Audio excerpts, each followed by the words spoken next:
Zdravím všechny zušáky, právě tady. V hotelu Jana se 13. a 14. listopadu tohoto roku uskuteční jedinečné setkání všech, kteří se podílí na chodu zušek. A vy jste jedinečně zváni. Program je opravdu nabitý.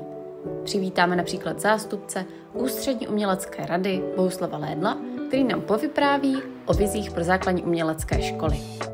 Dále se můžete těšit například na workshopy v podání Ondry Kratochvíla, anebo taky na přednášku o umělé inteligenci v podání Jana Tobolíka.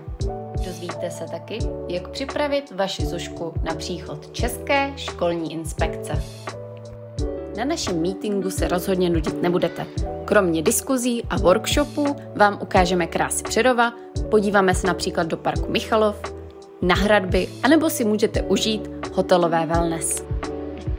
A večer na vás čeká cymbálka a lahodné víno. Tohle všechno zažijete jenom na suš meetingu.